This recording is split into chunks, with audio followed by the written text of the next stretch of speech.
எசேக்கியேல் அதிகாரம் 44.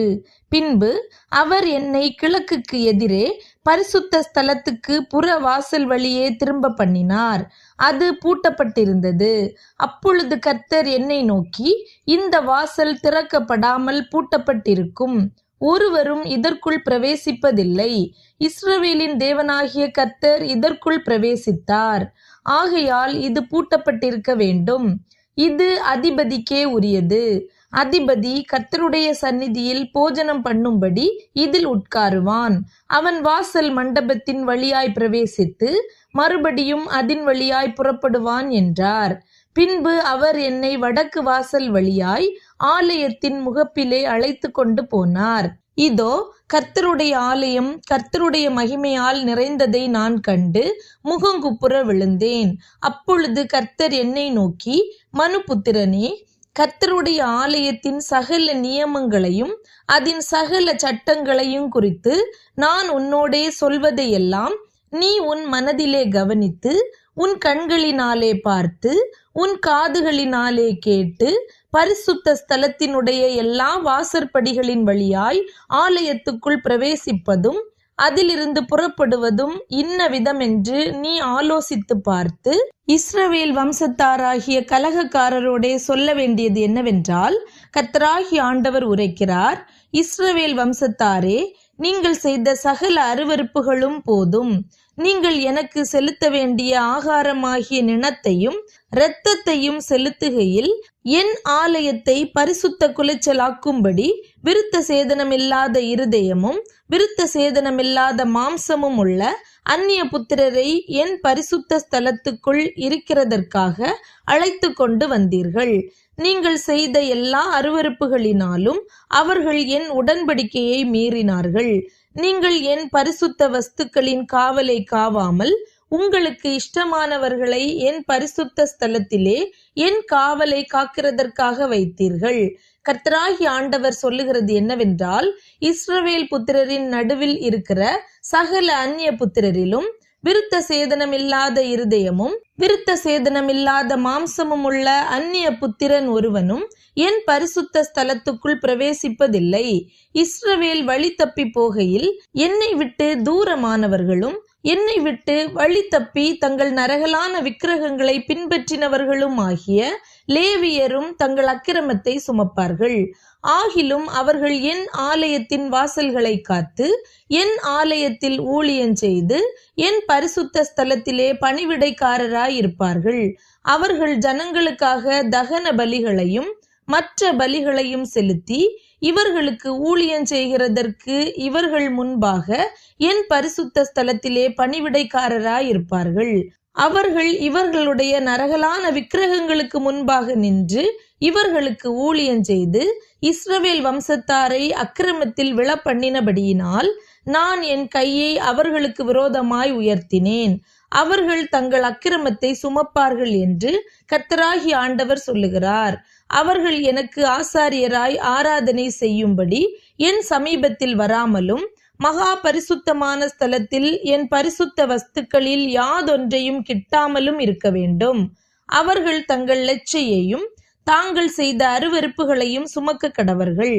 ஆலயத்தின் சகல வேலைகளுக்கும் அதில் செய்யப்பட வேண்டிய எல்லாவற்றிற்கும் நான் அவர்களை அதில் காவல் காக்கிறவர்களாய் இருக்க கட்டளையிடுவேன்.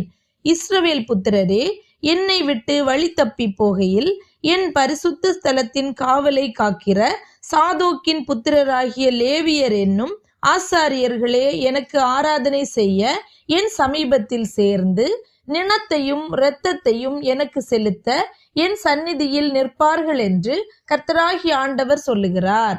இவர்கள் என் பரிசுத்த ஸ்தலத்துக்குள் பிரவேசிப்பார்கள். இவர்களே எனக்கு ஆராதனை செய்ய என் பீடத்தை கிட்டி வந்து என் காவலை காப்பார்கள். உட்பிரகாரத்தின் வாசல்களுக்குள் பிரவேசிக்கிற போது சணல் நூல் வஸ்திரங்களை உடுத்தி கொள்வார்களாக. அவர்கள் உட்பிரகாரத்தின் வாசல்களிலும் உள்ளேயும் ஆராதனை செய்கையில் ஆட்டு மயிர் உடுப்பை தரிக்கலாகாது.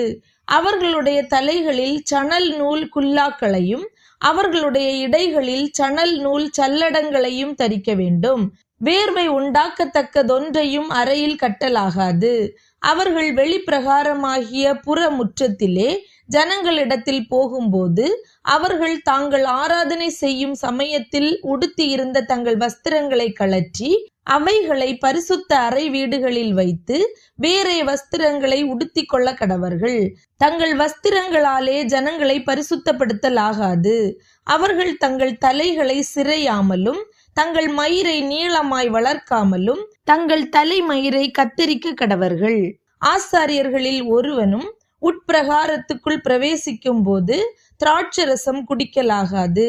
விதவையையும் தள்ளிவிடப்பட்டவளையும் அவர்கள் விவாகம் பண்ணாமல் இஸ்ரவேல் வம்சத்தாளாகிய கன்னிகையாகிலும் ஒரு ஆசாரியனின் மனைவியாயிருந்த விதவையாகிலும் விவாகம் பண்ணலாம். அவர்கள் பரிசுத்தமானதற்கும் பரிசுத்தமல்லாததற்கும் தீட்டானதற்கும் தீட்டல்லாததற்கும் இருக்கும் வித்தியாசத்தை என் ஜனத்துக்கு போதித்து அவர்களுக்கு தெரிய பண்ண கடவர்கள். வழக்கிருந்தால் அவர்கள் நியாயம் தீர்க்க ஆயத்தமாயிருந்து என் நியாயங்களின்படி அதை தீர்த்து என்னுடைய பண்டிகைகளில் எல்லாம் என் நியாய பிரமாணத்தையும் என் கட்டளைகளையும் கைக்கொண்டு என் ஓய்வு நாட்களை பரிசுத்தமாக்க கடவர்கள்.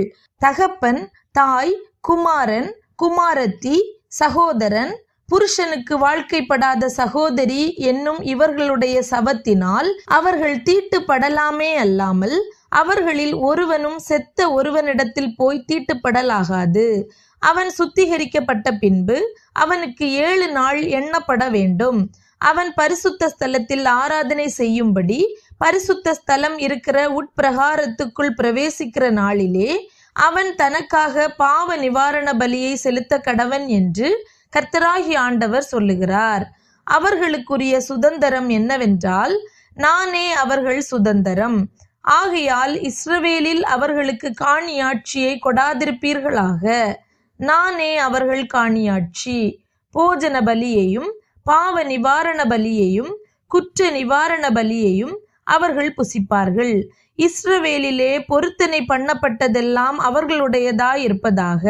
சகலவித முதற்கனிகளில் எல்லாம் முந்தின பலனும் நீங்கள் காணிக்கையாய் செலுத்தும் எவ்விதமான பொருள்களும் ஆசாரியர்களுடையதாய் இருப்பதாக.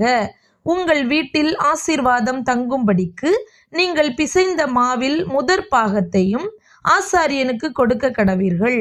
பறவைகளிலும் மிருகங்களிலும் தானாய் செத்ததும் பீருண்டதுமான ஒன்றையும் ஆசாரியர்கள் புசிக்கலாகாது.